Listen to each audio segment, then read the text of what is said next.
देश के मशहूर कवि दुष्यंत कुमार ने कहा था कि क्रांति एक ऐसी शक्तिशाली और खतरनाक चीज है कि जब कोई व्यक्ति या समूह उसका सहारा लेता है तो वो ये नहीं जानते कि क्या परिणाम लाएगी। जब वो उस पर सवारी कर रहे होते तो उन्हें इस बारे में पता नहीं होता, वो सिर्फ परिवर्तन लाने के बारे में सोचते हैं, लेकिन वो ये नहीं जानते कि उतारते समय क्या होगा। और ये बात आज नेपाल के जेनजी पर सटीक बैठ रही है। नेपाल के जेनजी ने करप्शन के खिलाफ साथ मिलकर क्रांति की मशाल जलाई, ओली की सरकार गिरा दी। लेकिन अब आगे क्या होगा, क्या करना है, सरकार देश कैसे चलाना है, इसको लेकर वहां पैनिक भी है और कंफ्यूजन की स्थिति भी है। और आज ये दिन भर दिखाई पड़ा, अलग अलग नामों को जेनजी आए कर रहे हैं, अलग अलग गुट जो है वो अलग अलग नामों पर प्रधानमंत्री बनाने की सहमति बनाने की कोशिश कर रहे हैं। आज कुलमान घिसिंग का नाम सामने आया। वो नेपाल के लोड शेडिंग हीरो के नाम से मशहूर हैं। नेपाल में इलेक्ट्रिसिटी अथॉरिटी के पूर्व निदेशक रह चुके हैं और उनके बारे में कहा जाता है कि बिजली डिपार्टमेंट से करप्शन खत्म किया है। उनकी छवि जो है ईमानदार है, भारत से इंजीनियरिंग की डिग्री की। हालांकि इससे पहले सुप्रीम कोर्ट की चीफ जस्टिस रही सुशीला कार्की का नाम भी चला और यही वजह है कि नेपाल की नई लीडरशिप को लेकर अब तक कोई फैसला नहीं हो पाया है। जेनजी के बीच मारपिटाई तक बात पहुंची है, यकीन ना हो। और अब देखिए कैसे जेनजी जो है, जो साथ मिलकर लड़ रहे थे, अब वो आपस में ही भिड़ रहे हैं।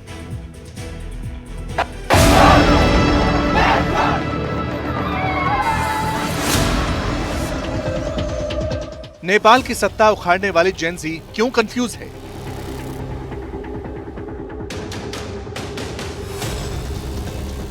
नेपाल में नए पीएम के ऐलान में देरी क्यों हो रही है?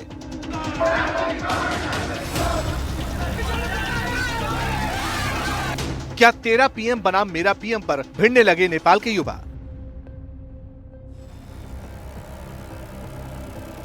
इन सवालों के जवाब तलाशें, उससे पहले इन तस्वीरों को देख लीजिए। नेपाल में कर्फ्यू के बीच आर्मी हेडक्वार्टर के बाहर नौजवान एक दूसरे से भिड़ गए, मारपीट करने लगे। हालात ऐसे हो गए कि लात घूंसे चलने लगे।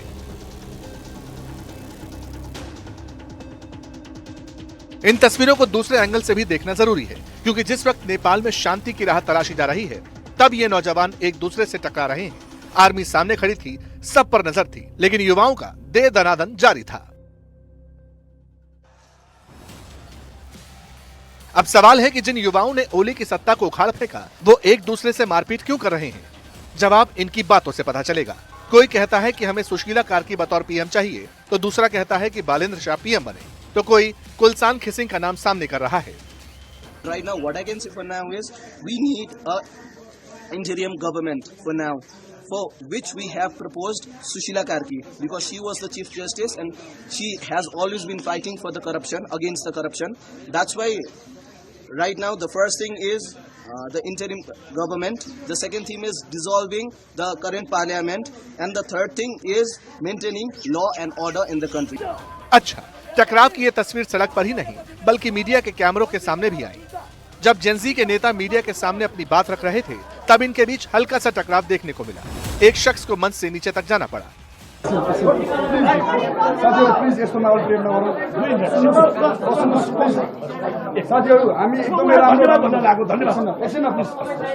एकदमै राम्रो ढंगमा अगाडि बढिरहेका थियौं, प्लिज फेरि यस्तो नगरौँ न। करप्सनको बारेमा बोल्न सबैलाई अधिकार छ हो, तर यो विशेष जेनजीको लागि आएको भए पनि ठिकै छ साथीहरु, प्लिज हामीले यस्तो माहौल क्रिएट नगरौँ प्लिज। जनता इस बात को समझती है, लेकिन इतना जरूर है कि युवा नए हैं, समझ नहीं है। क्रांति हो गई, मगर क्रांति की बात किया, माहौल कैसे संभालेंगे? It was a totally peaceful protest और हम चाह रहे थे कि शांतिपूर्ण ही हो, बट सरकार ने इसको क्रांति में बदला, हमें लगता है ऐसा है। और सरकार को पूरा रिस्पॉन्सिबिलिटी लेनी चाहिए इसको। हमने तो एक करप्शन के विरुद्ध आंदोलन शुरू किया था। इससे पहले माइक सुदन गुरुंग के हाथ में था। वही गुरुंग जिन्हें जेनजी क्रांति का जननायक माना जा रहा है, वो मीडिया के सामने आए, बोलते बोलते इमोशनल हो गए।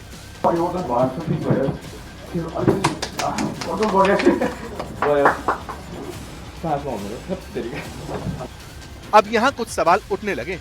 ये सही है कि क्रांति नया नेपाल बन रहा है, आकार ले रहा है, लेकिन अगर अंतरिम सरकार ही बननी है तो फिर इस क्रांति से मिला क्या? क्या नेपाल अंतरिम सरकार के भरोसे ही आगे बढ़ेगा? इन सवालों के बीच नेपाल के युवा भी कहने लगे कि हमें एक साथ दिखना है, आपस में टकराएंगे तो काम कैसे चलेगा? Our country is in threat, right? So for the sake of sovereignty, for the sake of independency, for the sake of for the sake of sovereignty, independency, we have to protect our nation. That is the real scenario right here. So what we need to understand is like we should not fight between each other. We should take our own voice, make our own voice, and pitch them in front of the officials or the real stakeholder. 20 से ज्यादा जान चली गई, लाखों करोड़ की संपत्ति फूंक दी गई, लेकिन 6 महीने बाद जब चुनाव होगा तो फिर क्या गारंटी है कि पुराना सिस्टम नहीं लौटेगा? क्या ओली की पार्टी चुनाव नहीं लड़ेगी? क्या देवबा की पार्टी नहीं लड़ेगी? अगर उसी पॉलिटिकल सिस्टम में जाना है तो फिर क्या यह विरोध सिर्फ व्यक्ति विशेष के खिलाफ था? सवाल बहुत है और जवाब के लिए टाइमलाइन सीमित।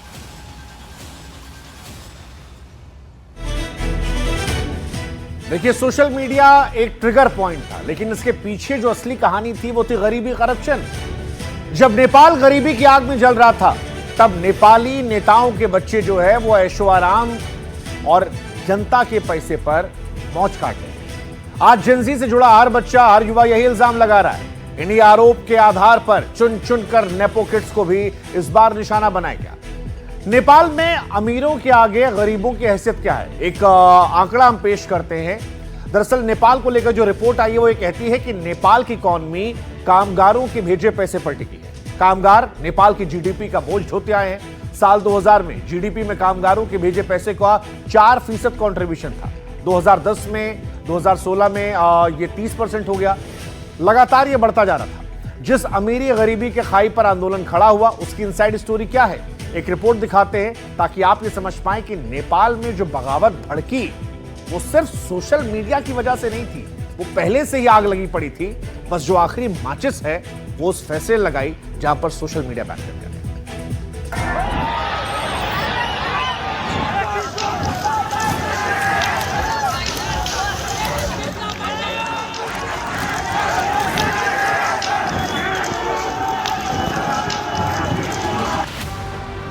नेपाल की फिजाओं में असंतोष के बादल क्यों छाए?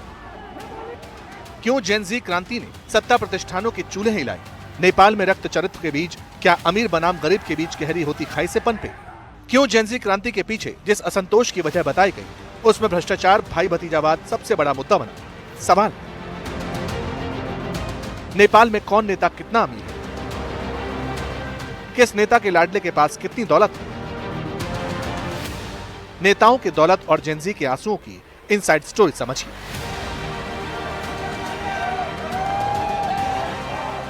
जब सत्ता पर बैठे लोगों ने नेपाल के युवाओं की आवाज अनसुनी की, तब प्रोटेस्ट शुरू हुआ। इल्जाम लगा कि सत्ता पर बैठे लोग और उनके बच्चे अमीर होते गए और गरीब और गरीब। अब सवाल है कि नेपाल का कौन सा नेता कितना अमीर है? जो ओली जेनजी क्रांति के आगे सरेंडर हुए, उनके पास कितनी संपत्ति है? ग्लोबल वॉच एनालिसिस की रिपोर्ट बताती है कि ओली की नेटवर्थ 300 करोड़ रुपए से ज्यादा है। जिनेवा के बैंक में 41 करोड़ रुपए जमा है। स्विस बैंक का खाता है जिसमें 1 करोड़ 87 लाख रुपए ब्याज आता है। ओली के पास 18 तोला सोना है और नेपाल के बैंकों में 52 लाख नेपाली रुपए जमा। जेनजी क्रांति के शोलों में नेपाल के पूर्व पीएम शेर बहादुर का घर फूंक डाला गया, उन्हें बेरहमी से पीटा तक किया। पूर्व पीएम प्रचंड के घर तक में तोड़फोड़ की गई। नेपाल के इन दोनों दिग्गज नेताओं के पास कितना पैसा है, ये भी जाने।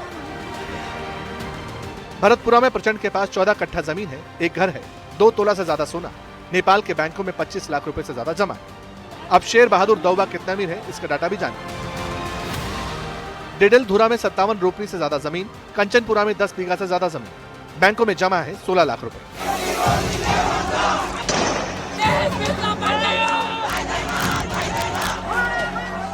इसी गुस्से में तमाम बड़े नेताओं और सेलिब्रिटीज के घरों को आग के हवाले कर दिया गया। लेकिन नेपाली नेताओं के बच्चे हैं कौन, कैसे है नेपो किड्स की लाइफ? पहली है नेपाल की ब्यूटी क्वीन 29 साल की श्रृंखला खातीवाड़ा, जो सबसे ज्यादा ट्रोल हो रही हैं। श्रृंखला के खिलाफ युवाओं का गुस्सा ऐसा है कि प्रदर्शन के दौरान उनके घर को भी आग लगा दी गई। श्रृंखला नेपाल के पूर्व स्वास्थ्य मंत्री विनोद खातीवाड़ा की बेटी है। उनकी मां बागमती प्रांत की विधानसभा सदस्य। श्रृंखला 2018 में मिस नेपाल वर्ल्ड रह चुकी हैं और इंस्टाग्राम पर काफी एक्टिव है। तस्वीरों से पता चलता है कि वो अमेरिका और यूरोप में घूमती रही हैं। अगस्त के महीने तक इंस्टाग्राम पर श्रृंखला के 10 लाख से ज्यादा फॉलोअर्स थे, लेकिन आंदोलन शुरू होने के बाद उनका मौन नेपाल के जेनजी को चुप किया। नतीजा ये हुआ कि सिर्फ 27 अगस्त से 9 सितंबर के बीच उनके फॉलोअर्स की संख्या में लगभग 1 लाख की गिरावट आ गई। नेपाली कांग्रेस के बड़े नेता और पूर्व पीएम शेर बहादुर देववा के बेटे जयवीर सिंह देववा ने सिंगर शिवना श्रेष्ठा से शादी की है। शिवना के वीडियो और तस्वीरें सोशल मीडिया पर खूब सर्कुलेट हुई। दोनों ही काफी लग्जरी लाइफ जीते हैं, करोड़ों की संपत्ति के मालिक हैं। नेपाल में प्रदर्शन के बीच मिस नेपाल अर्थ सुप्रिया श्रेष्ठा की तस्वीरें भी वायरल हुई, जिनमें बताया गया कि वो विदेशों में लग्जरी लाइफ जीती हैं।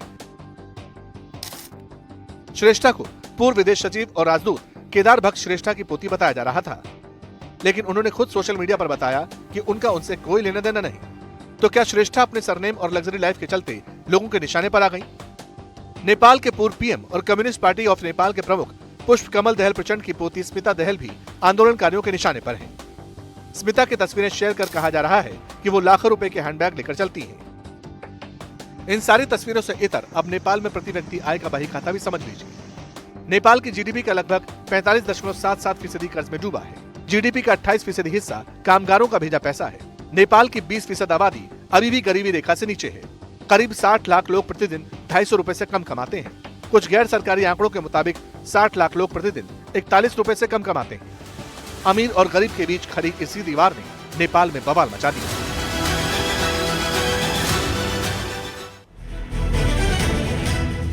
अब जिस तरह से नेपाल में करप्शन करने वाले नेता जो थे वो एक्सपोज हो गए, वैसे ही अमेरिका का वो सेफ्टी का जो दावा था वो भी एक्सपोज हो गया। अमेरिका सेफ नहीं है, अनसेफ है। साल भर पहले डोनाल्ड ट्रंप पर गोली चली थी और इस बार अमेरिकी राष्ट्रपति डोनाल्ड ट्रंप के करीबी दोस्त को सरेआम गोली मार दी गई। जिस तरह से गोली मारी गई वो डराने वाली थी। ऐसा लगा किसी हॉलीवुड पिक्चर का सीन चल रहा है, लेकिन वो हॉलीवुड पिक्चर का सीन नहीं, बल्कि अमेरिका को दुनिया भर में एक्सपोज करने वाला सीन था। उनके गन कल्चर को एक्सपोज करने वाला, उनके यहां बोलने की आजादी को लेकर जो दावा होता है सुरक्षा का, वो एक्सपोज करने वाला। एक व्यक्ति अपनी राय रख रहा है जो डोनाल्ड ट्रंप का करीबी है, कद्दावर आदमी है, और उसे एक आदमी जो दूर छत पर बैठा है वहां से स्नाइपर से गोली मारता है, और ऐसा मारता है कि गर्दन से मानो खून जो है वो फव्वारे की तरह निकल पड़ता है। वो व्यक्ति भाग जाता है। अमेरिका की तमाम एजेंसियां जो है अब तक समझ नहीं पाई हैं, हमलावर का कोई सुराग नहीं है, उसे पकड़ नहीं पाई हैं। कुल मिलाकर कहें तो अमेरिका एक्सपोज हो गया। एक्सपोज नेताओं पर होने वाले हमलों को लेकर, क्योंकि डोनाल्ड ट्रंप पर जब हमला हुआ था उसके बाद यह लगा था शायद अमेरिका में लोगों की सुरक्षा होगी, लेकिन अपने अलग अलग मसलों पर स्टैंड रखने की वजह से डोनाल्ड ट्रंप के करीबी को सरेआम गोली मार दी गई। 31 साल के नौजवान को गोली मार दी गई। जरा देखिए।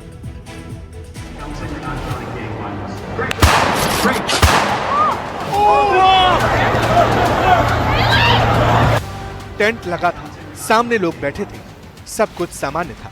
अचानक एक गोली चली। टेंट में बैठे शख्स के गर्दन पर वो नीचे गिर गया। देखते ही देखते अफरा तफरी मच गई। तस्वीरें विचलित करने वाली हैं, बिना ब्लर किए दिखा नहीं सकती। जिस शख्स को गोली लगी वो दुनिया के सबसे ताकतवर इंसान यानी अमेरिकी राष्ट्रपति ट्रंप के करीबी थे। नाम था चार्ली किर्क। पूरी घटना अमेरिका के यूटा राज्य की यूनिवर्सिटी में। सब कुछ इतना जल्दी हुआ कि किसी को कुछ पता नहीं चला। इसलिए एक बार फिर इस वीडियो को अल्ट्रा स्लो मोशन में देखिए।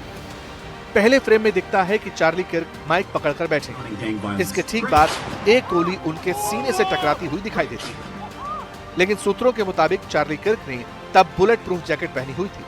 वीडियो में दिखता है कि ये बुलेट जैसे ही उनके सीने की तरफ लगी तो गोली बुलेट प्रूफ जैकेट से टकराकर गर्दन की तरफ मुड़ गई। इसी के फौरन बाद चार्ली गिर गए, उनकी गर्दन से खून बहने लगा। चार्ली यूटा में the American comeback tour programme में हिस्सा लेने आए थे। सफेद टेंट के अंदर वो गन कल्चर पर बात कर रहे थे।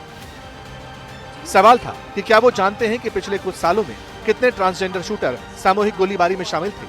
इसका चार्ली ने जवाब दिया। फिर किसी और ने सवाल पूछा कि पिछले 10 साल में कितनी मास शूटिंग यानी सामूहिक गोलीबारी की घटनाएं हुई।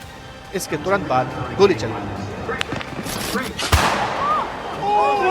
यानी ये विडंबना ही कही जा सकती है कि जिस वक्त वो गन कल्चर पर बात कर रहे थे उसी दौरान उन पर गोली चलाई गई। इस गोलीकांड के कुछ और वीडियो भी सामने आए जिनमें यह दावा किया गया कि चार्ली किर्क को सामने वाली छत से गोली मारी गई। यानी ये स्नाइपर का काम था, टारगेटेड अटैक। वीडियो में काले कपड़े पहने एक शख्स दिखता है जो वारदात के फौरन बाद भागता दिखता है। अब जैसे ही चार्ली किर्क को गोली लगने और बाद में उनकी मौत की खबर आई, खुद अमेरिकी राष्ट्रपति डोनाल्ड ट्रंप सामने आए, दुख जताए, चार्ली को देशभक्त बताया। To my great fellow Americans, I am filled with grief and anger at the heinous assassination of Charlie Kirk on a college campus in Utah. This is a dark moment for America. Charlie Kirk traveled the nation, joyfully engaging with everyone interested in good faith debate. Charlie Kirk कौन है जिनके लिए Trump पैसे दे रहे थे, ये बताना भी जरूरी है। चार्ली किर्क अमेरिका में राइट विंग के जाने माने एक्टिविस्ट थे। 18 साल की उम्र में 2012 में टर्निंग पॉइंट यूएसए नाम की संस्था की स्थापना की। किर्क की सोशल मीडिया पर जबरदस्त फॉलोइंग थी। एक्स पर 53 लाख फॉलोअर्स थे। उनके radio show the Charlie Kirk show को हर महीने 5 लाख से ज्यादा लोग सुनते थे। वो डोनाल्ड ट्रंप के साल 2016 और 2024 के चुनाव कैंपेन में सक्रिय थे। किर्क ने युवा वोटरों को कंजर्वेटिव विचारधारा से जोड़ने में अहम भूमिका निभाई। वो दास प्रथा से लेकर गर्भपात, महिला विरोधी बयानों और रंग भेद पर की गई अपनी टिप्पणियों की वजह से विवादित थे। For years, those on the radical left have compared wonderful Americans like Charlie to Nazis and the world's worst mass murderers and criminals. This kind of rhetoric is directly responsible for the terrorism that we're seeing in our country today, and it must stop right now. हालांकि Trump को उनमें शानदार अमेरिकी नजर आता था। FBI के साथ साथ Utah department of public safety इस मामले की जांच कर रही है। पहले 2 लोगों को पकड़ा गया था, लेकिन बाद में पूछताछ करके छोड़ दिया। ऐसा बताया जा रहा है कि हमलावर अभी पकड़ से दूर है। देखिए, राजनीतिक विचारधारा के लोगों के लिए अनसेफ हम क्यों कह रहे हैं, क्योंकि ये इकलौता मामला नहीं है। सैकड़ों लोगों के बीच में चार्ली किर्क की हत्या पहली घटना नहीं है। इससे पहले भी कई ऐसे मौके आए हैं जब खुलेआम अमेरिका में लोगों को गोली मारी गई। खुद आप डोनाल्ड ट्रंप को याद कीजिए, पिछले साल 13 जुलाई को बटलर पार्क में डोनाल्ड ट्रंप एक रैली कर रहे थे और एक गोली थी जो उनके दाएं कान को छू कर निकल गई थी। तब खून थोड़ा निकला था, लेकिन उस वक्त ये लगा था कि शायद अमेरिका में हालात बदलेंगे, राष्ट्रपति पर हमला हो रहा है। लेकिन अब 2 घटनाएं जो हैं वो सामने आई हैं और लगातार अगर आप अमेरिका को नोटिस करेंगे तो ऐसी घटनाएं आती रही हैं बार बार, और इसकी वजह है उनका गन कल्चर। इस गन कल्चर को ऐसे भी समझिए कि यूनाइटेड स्टेट सेंसस ब्यूरो के आंकड़े के मुताबिक 2014 में अमेरिका की जनसंख्या 34 करोड़ थी, जबकि इसी साल करीब 1 करोड़ 61 लाख बंदूकें अमेरिका में बिकी थी। हैरान करने वाला आंकड़ा और भी है। 2023 के अनुमान के मुताबिक अमेरिका में नागरिकों के पास लगभग 39 करोड़ 30 लाख से ज्यादा बंदूकें, ये उनकी कुल आबादी से ज्यादा है। बहुत सरल अगर कर दे तो 100 अमेरिकियों पर लगभग 120 से 121 बंदूकें, जो ये बताने के लिए काफी है कि जितने आदमी अमेरिका में हैं उससे ज्यादा बंदूक उनके पास है। और यही गन कल्चर धीरे धीरे अमेरिका को अंदर से सड़ा रहा है। इसका खामियाजा न केवल अमेरिकियों को बल्कि भारतीयों को भी भुगतना पड़ रहा है। कैसे, देखिए इस पेशी।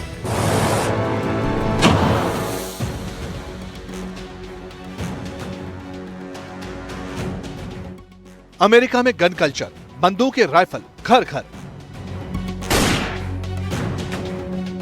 खुले में बिक रहे हथियार, वारदात हो रही लगातार, लोगों की जा रही जान, कल्चर का खूनी अंजाम। अमेरिका में गन कल्चर का पुराना इतिहास रहा है, जहां पहले अमेरिकी इन बंदूकों को अपनी सिक्योरिटी और शिकार के लिए इस्तेमाल करते थे, वहीं अब ये बंदूकें खुद अमेरिकी नागरिकों की जान के लिए खतरा बनती जा रही हैं। आंकड़ों पर नजर डालें तो साल 2020 से 2025 तक यानी बीते 5 साल में कुल 1,07,750 लोगों की अमेरिका में गोली मारकर हत्या हुई। 2 लाख से ज्यादा लोग घायल हुए। पिछले 1 साल में ही गोलीबारी की घटनाओं में 28,000 से ज्यादा लोगों की मौत हुई और 51,000 से ज्यादा लोग घायल हुए, जबकि साल 2023 में मौत का यह आंकड़ा 47,000 था। इन आंकड़ों से साफ है कि आखिर गन कल्चर अमेरिका को किस रास्ते पर ले जा रहा है। खुद अमेरिकी तो इस कल्चर का शिकार हो ही रहे हैं, बल्कि अमेरिका में रहने वाले भारतीय नागरिक भी इस कल्चर की वजह से अपनी जान गंवा चुके हैं। हाल ही में आई इन 2 तस्वीरों को भी देख लीजिए। पहली तस्वीर अमेरिका के लॉस एंजलिस की है, जहां गुरप्रीत नाम के शख्स को सड़क पर गोली मार दी गई। गोलियां पुलिस की तरफ से चलाई गई, क्योंकि वो गुरप्रीत को तलवारबाजी करने से रोक रही थी। गुरप्रीत को अस्पताल ले जाया गया, जहां उसकी मौत हो गई। दूसरी तस्वीर हरियाणा के जिंद की है। इस घर का लाल कपिल अमेरिका में सिक्योरिटी गार्ड की नौकरी करता था। परिवार वालों ने 45 लाख रुपए खर्च कर साल 2022 में उसे अमेरिका भेजा, लेकिन अमेरिका में एक व्यक्ति ने छोटी सी बात पर उसकी जान ले ली। परिजनों ने बताया कि कपिल घर का इकलौता बेटा था। अमेरिका में एक स्टोर पर सिक्योरिटी गार्ड की ड्यूटी करता था। 5 सितंबर को स्टोर पर ड्यूटी के दौरान एक अमेरिकी नागरिक ने कपिल को इसलिए गोली मार दी क्योंकि कपिल ने उसे सड़क पर यूरिन करने से रोका था।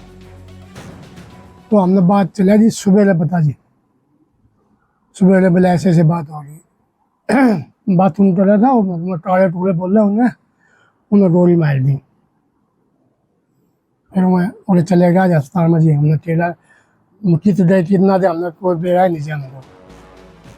ये बात सोचने पर मजबूर कर देती है कि जो अमेरिका खुद को सुपर पावर कहता है वो अब धीरे धीरे इस गन कल्चर के सामने सरेंडर कर रहा है।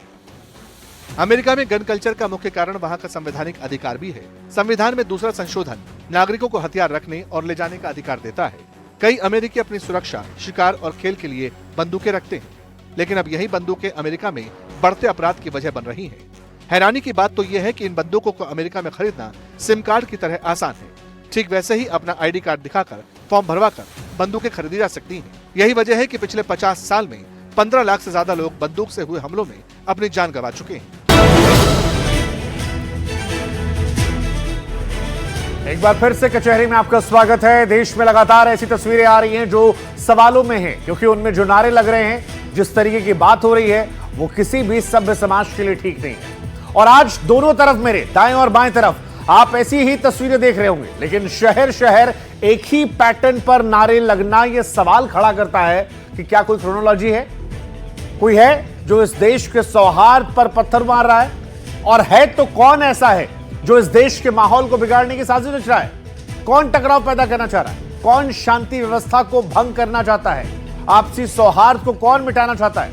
नफरती गैंग की यह साजिश धीरे धीरे एक्सपोज हो रही है। साजिशकर्ताओं का विरोध हो रहा है, इन पर एक्शन हो रहा है, और आपको भी यह देखना चाहिए, क्योंकि हो सकता है कि आपके शहर में भी कोई हो जो आग लगाना चाहता हो।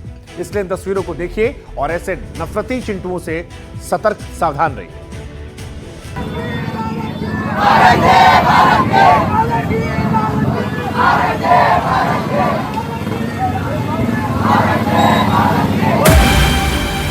औरंगजेब का नाम, महाराष्ट्र में नफरती पैगाम।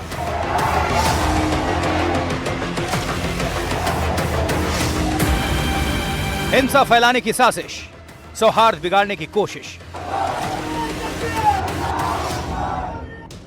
सवाल है कि आखिर कौन देश में सांप्रदायिक सद्भाव बिगाड़ने की जुगत में जुटा है? आखिर कौन इस देश में रहने वाले लोगों के आपसी भाईचारे को काली नजर लगाना चाहता है?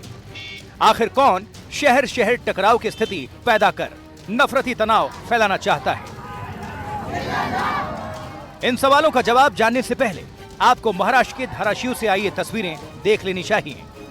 इस वीडियो में लग रहे नारे सुन लेने चाहिए।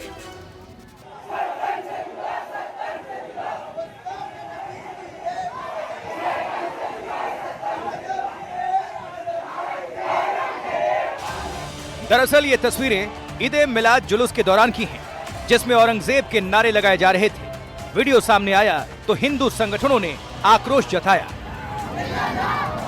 दोषियों के खिलाफ कार्रवाई करने की मांग की। नालदुर्ग शहर में बंद का आह्वान किया, जिसकी तस्वीरें आपके स्क्रीन पर हैं। धाराशिव में औरंगजेब के नारे लगे, बंद का आह्वान हुआ तो महाराष्ट्र में भी सियासी भूचाल आ गया।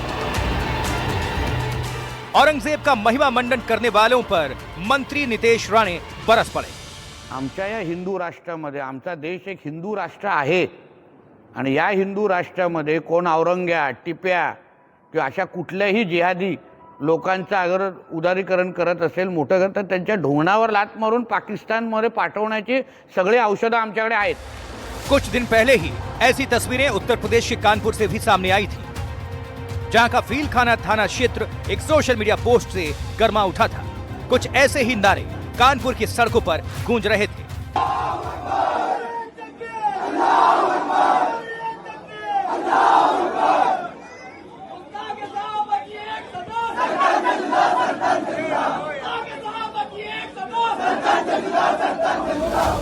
दरअसल पोस्ट को लेकर बवाल इतना बढ़ गया था कि इलाके में मुस्लिम समाज के शिया और सुन्नी आमने सामने आ गए थे। आप लोग अपने घरों में चले जाएं। सांप्रदायिक तनाव फैल गया था। एक समुदाय के लोगों ने पोस्ट करने वाले युवक का घर घेर लिया। देखते ही देखते माहौल इतना खराब हो गया कि पत्थरबाजी शुरू हो गई थी, नारेबाजी होने लगी थी। लोग घर का दरवाजा तोड़कर अंदर घुस आए थे। गनीमत रही कि यूपी पुलिस के पहुंचने से बड़ी घटना टल गई थी। लेकिन चाहे उत्तर प्रदेश हो या फिर महाराष्ट्र, आखिर क्यों ऐसे नारे लगाकर देश का माहौल बिगाड़ने की साजिश रची जा रही है? आखिर क्यों नफरती गैंग शहर शहर टकराव पैदा कर धार्मिक उन्माद फैलाने की कोशिश कर रहा है? Bureau report, NDTV India.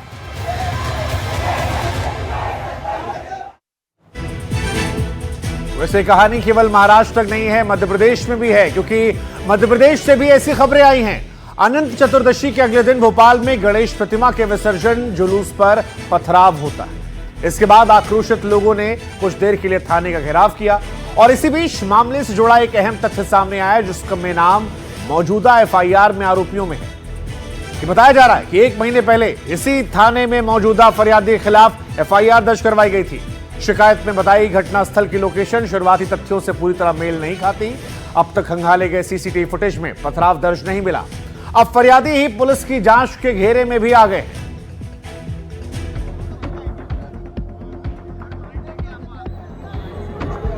कृपया आप लोग शांति बनाए रखें, हम आपकी बात सुन रहे हैं।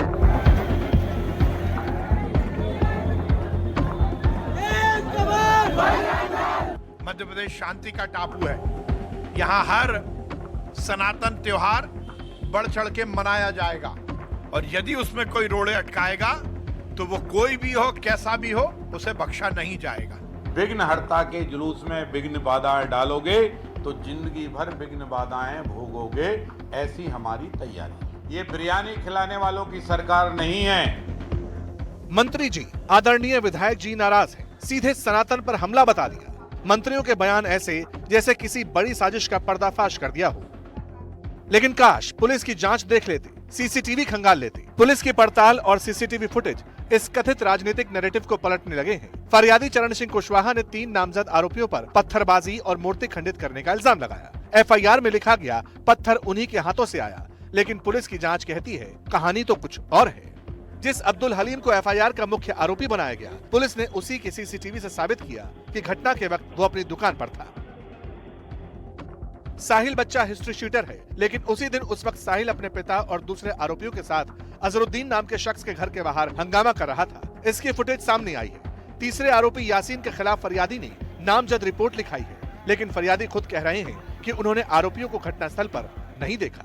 हम लोग को सूचना मिली कि ये पथराव का ऐसा केस सामने आया है। हम लोग सब पूरी टीम हमारी काल मौके पर पहुंची और जो तभी हम लोगों ने उन्हें से कहा था कि आप लोग तत्काल जो भी है इशू सामने आया तो आप एफआईआर कराइए, but somehow they were reluctant और उसके काफ़ी समय बाद, घटना के लगभग आधे पौन घंटे बाद उन्होंने एफआईआर कराई। और जब हमने प्राइमरीली इन्वेस्टिगेशन किया, जब हम लोग ने सीसीटीवी फुटेज अगर देखे जिनके उन्होंने नाम लगाए हैं, तो एक तो अभी still we are unable to trace that chap, और जो बाकी 2 भी हैं उनका प्रेजेंस भी was not on in that area. They एक तो अपने शॉप पर ही था, and that we have proved through the presence of the CCTV footage. Police को दी गई शिकायत के मुताबिक बैरसिया रोड की झांकी सोमवार शाम 7:41 पर निकली। विसर्जन के लिए उसे खटलापुरा घाट पहुंचना था। आरिफ नगर मस्जिद के आगे अचानक कुछ असामाजिक तत्वों ने पथराव कर दिया था। इसमें गणेश जी की बड़ी प्रतिमा और ट्रॉले में रखी छोटी मूर्तियां खंडित हो गई थी। इसके बाद झांकी डीआईजी बंगला चौराहा पहुंची, जहां जुलूस में समिति के पदाधिकारियों ने पथराव में प्रतिमाएं खंडित होने का आरोप लगाते हुए चक्का जाम कर दिया। हालांकि जिन लोगों की पुलिस ने गवाही ली, उन्होंने भी मामले से इनकार कर दिया। हुआ ही नहीं, बस हम भी तो यही बोलने गए थे, चलिए भैया देखिए चल के अपन सब। मैंने हमारे मोहल्लेदार है वो लोग भैया, तो बहुत ही अच्छे मोहल्ले वाले हैं। अधिकारियों ने दिखाया तो हमें तो कुछ न कोई भी ऐसा है ही नहीं। पथराव बिल्कुल आराम से झांकी निकलती हुई है, आप देखिए ना ये अधिकारियों ने जी। एनडीटीवी ने मामले में फरियादी चरण सिंह कुशवाहा से बात करने की कोशिश की, लेकिन पहले उसने फोन नहीं उठाया। बाद में कहा कि वो अदालत में है। परसों जो प्रतिमा खंडित हुई थी उस पर एफआईआर आपने करवाई थी ना? अच्छा, ठीक। वैसे फरियादी और आरोपी अब्दुल हलीम के बीच पहले भी विवाद रहा है। फरियादी चरण सिंह के खिलाफ मौजूदा आरोपी अब्दुल हलीम ने 8 अगस्त को एफआईआर करवाई थी, जिसमें आरोप लगाया था कि काम के दौरान कुशवाहा और उसके साथियों ने उनके साथ गाली गलौज की और वाहन में आग लगाने और जान से मारने की धमकी दी। अब इस मामले में फरियादियों के खिलाफ एफआईआर की मांग हो रही है।